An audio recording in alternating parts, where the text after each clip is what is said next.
building a creative career. Being an artist is not, it's not as apparent to a lot of people think that it's like, you sitting in one place and painting. What do you think has been the most, like the hardest thing for you? I think sometimes it can be a challenge to kind of know what the next step is. It's not like other careers where it can be a very clear path to get to something. And of course, as an artist, there's so many paths. I'm interested in kind of the idea of time and how quickly it goes, and capturing a moment that can be gone quite quickly. I wasn't making this like decision, I'm going to be an artist. I am an artist, and it's just who I am. I still paint things around me and what I experience and what I notice. And even as like a kid, I felt like I always had an eye for detail. And now I get to show what I'm seeing through my work.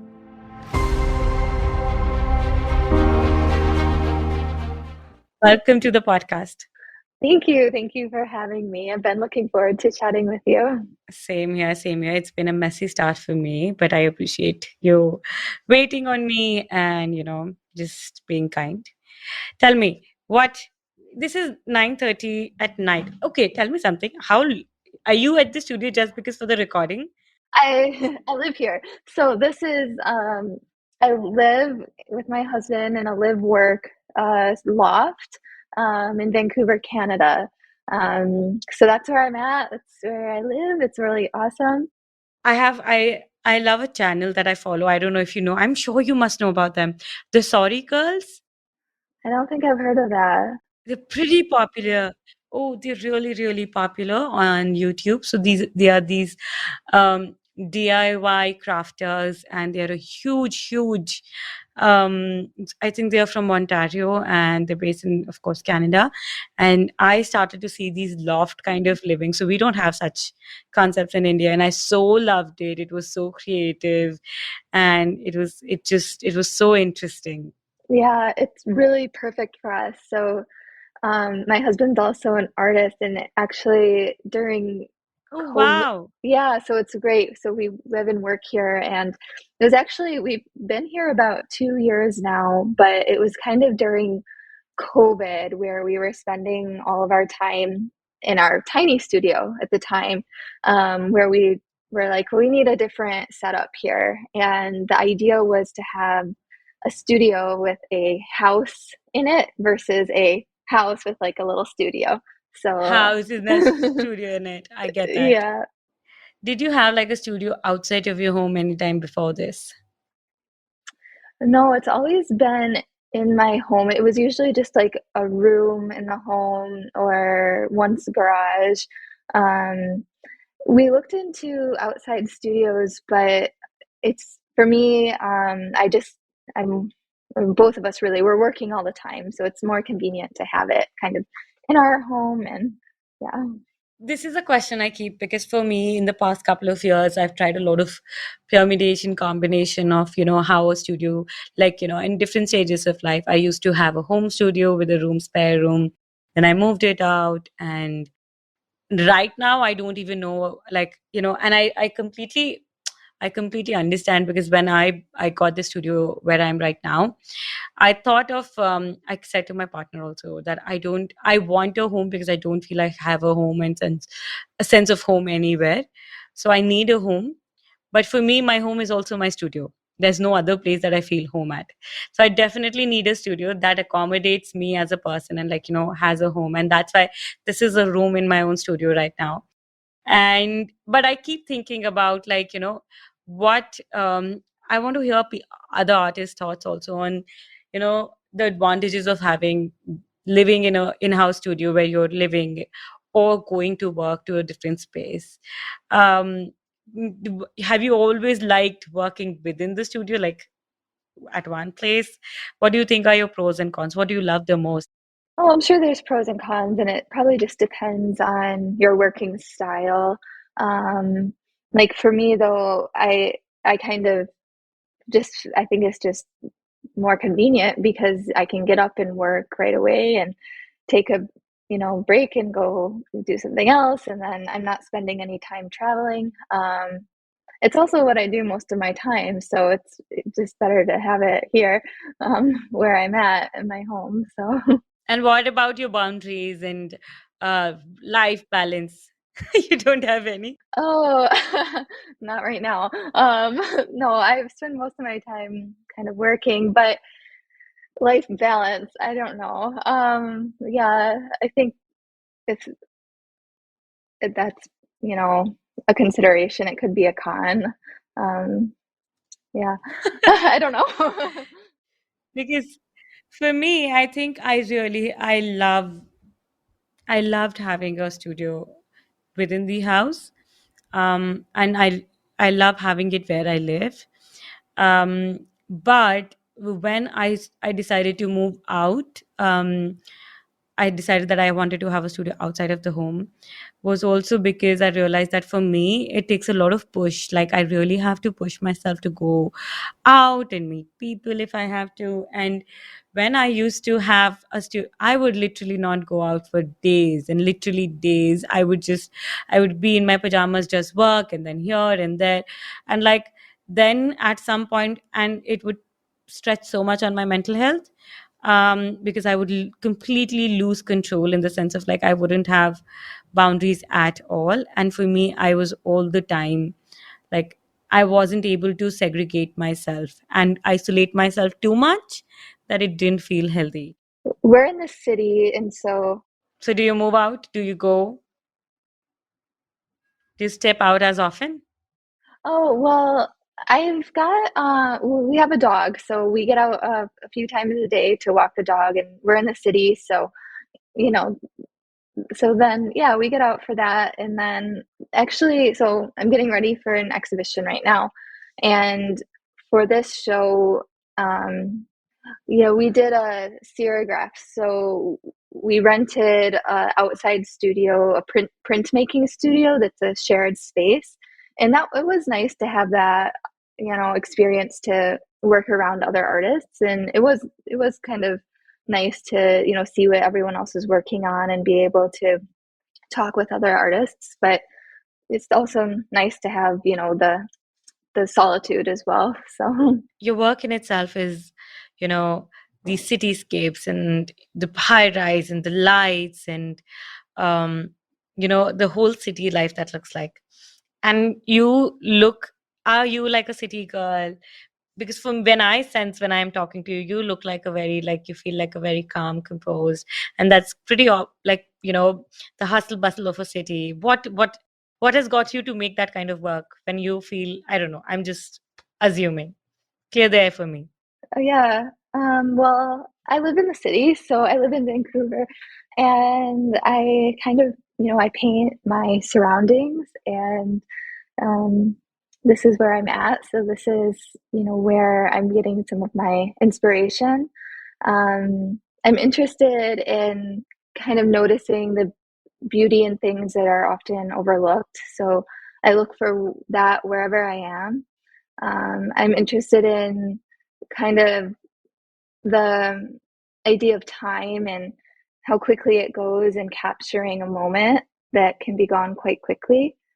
Um, so I feel like, while the city is busy, I'm just kind of slowing down and noticing it. And I don't feel like I'm necessarily limited to painting a big city either. I'm just, my work is just kind of based on places that I've been and things I've experienced. And yeah. But what got you started? Were you always like painting spaces and I noticed like, you really capture the sense of smaller, like very detailed and like, it's like a story that you're trying to tell when you're painting these spaces. But were you always inspired and were you always like making these kind of work? What was the kind of work you were making in the beginning? Yeah. So so my work has kind of always reflected the different places that I've been. My style has evolved over the years, but So I'm in Canada now, but I was in Hawaii for a few years. And while I was there is actually where I started painting and kind of found, I guess, my style. And that's, I work with palette knives. I don't use any brushes. So that's when that started. So that's kind of where I feel like I really started my career. And at that time, again, I was just painting the things I was experiencing and noticing what was around me. So then it was Hawaiian landscape. It wasn't kind of a rural area. So I was, painting that. Yeah, and then I'm from Michigan. So after I was in Hawaii, I went to Michigan, and again, it was my surroundings. So some of it was city, and then some was nature found in Michigan. And at that time, I was a little bit more expressive and impressionistic in my work. And then, just the more I've worked, the more my own, I guess, style or voice has come out. And I really enjoy a more precise type of painting now. But again, I still paint things around me and what I experience and what I notice. Um, yeah, and even as like a kid, I just, I felt like I always had an eye for detail. And now I get to show what I'm seeing through my work. Tell me, how do you like your work requires you to be a lot more present, right? Because if you're outside, you're always looking at something. It's not like, okay, now today I'm going to go find Oh an yeah. inspiration.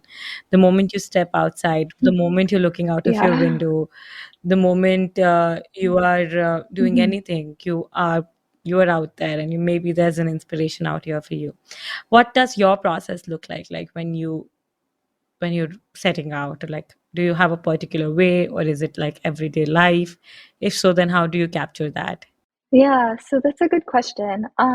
So I guess, so I am a realist. I paint a realism style. So I use photographic references that I take, and sometimes I'm going out specifically to kind of look for reference, and sometimes it's just in my life where I see something and I capture it. So I'm always taking photos and, organizing them of things I might be interested in painting. And then when I'm ready to begin a new piece, then I'll go through that. For the show I'm doing now, it's on St. John's, Newfoundland, Canada. So my husband and I, we traveled there. That's on the complete other side of the country, on Eastern Okay. Canada. So we went, yeah, I'm very excited. So we went and took lots of reference photos and then came back. And then back in Vancouver, we both kind of work in the same process. That's why I'm saying we, but went through them and printed off the ones that we thought might be good candidates for painting, and then kind of spread them out and looked for relationships between the pieces that we thought would kind of speak well to the experience of going there. And then from there, we do some editing to the work in the Lightroom, and then from there, it's kind of diving into the painting. So with each photograph, we're looking at it and also trying to determine what would be a good size for the piece, because sometimes the scale, it needs to be a large scale piece for the impact that we're looking for, or sometimes smaller could be better too. That's very interesting. So that how often do you like really go to places and you're like, okay, now um I want to paint this place, and you're like, okay, let's go there. Oh, not very often. So typically, the work is just created by things I'm doing in my daily life. This trip was special because Mike, my husband, he lived in Newfoundland for a long time. And it was my first time going to the province. And it was really, really wonderful to see this place that he had lived for so long. And his art, he's done many exhibitions on the imagery of Newfoundland. And so it was interesting for me to go there. And it was kind of like a deja vu because I so familiar with imagery through his painting that it was like, wow, now I'm here and experiencing it. So it's very special. And also, I immigrated to Canada in 2017, and there's something about, I think, painting Canadian places that's interesting to me, and kind of exploring a new country, and really looking closely at where I'm at. That makes sense for sure. Tell me something like how is it to I'm very interested in knowing, and I ask this to a lot of people who have like, creative partners and partners who have artists. How does this journey like to you? Um, because when you're living with someone who's another artist, like you're just saying, you have a lot of shared influence, and how is it? How is this equation working for you? How do you? Um, what are the best parts for it? Let's hear that. Yeah, we always say we're so lucky, especially because both of us are so obsessed with creating our artwork, and that's really how we spend the majority of our time. And it's really, we're both doing that. And we always feel like, wow, that'd be quite difficult to have a partner who wasn't, because it might be frustrating to them to have us, working all the time and not understanding. Yeah, yeah, and then it is really wonderful to learn from each other, and to be able to kind of evaluate each other's work and provide feedback or help or just another perspective. That's really wonderful. And we each have our own strengths in our work, so I think we can bring our strengths to the other person, and you know ultimately bring them up as well. So Okay, tell me, how long have you been doing this? so I've my like professional career has been about 10 years or so. And what do you think has been the most, like the hardest thing for you building a creative career? Being an artist is not, it's not as apparent to a lot of people think that it's like, you sitting in one place and painting. And that's what you get to do all day. I'm sure it's not like that for you. It's not that for anyone. What has been the hardest, biggest challenge for you? I think sometimes it can be a challenge to kind of know what the next step is. Like I'm pretty good about setting goals and kind of small, manageable goals, but then sometimes there's somewhere you want to reach and you're not totally sure how to get there. So that can be challenging. It's not like other careers where it can be a very clear path to get to something. And of course, as an artist, there's so many paths. So yeah. And what do you think has been the best, something that was, you know, that really helped you build your career this far, all these years? What has worked the most for you?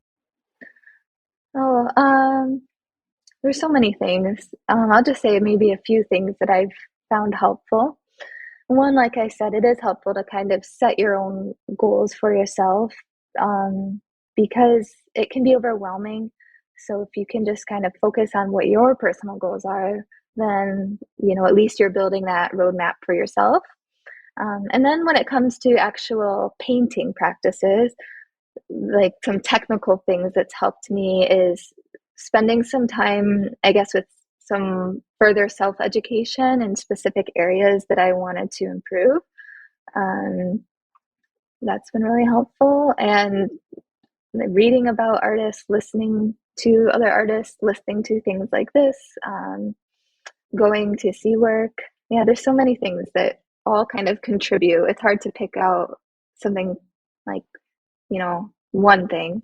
And how do you, how do you know that, when while we're working, in our own careers, in our creative practice, sometimes a lot of people ask, I don't know if I'm going in the right direction.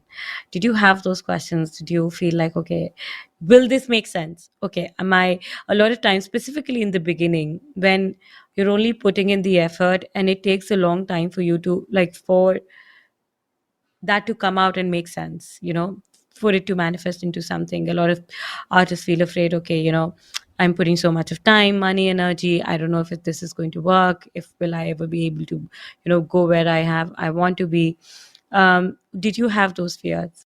I don't feel like I had that experience because I feel like I've I wasn't making this like decision. I'm going to be an artist.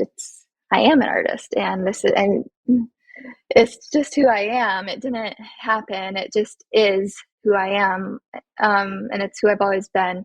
But I think that it's more of like things just kind of evolved, and it wasn't like I sat down with this, vision of everything. It's just one thing kind of led to another.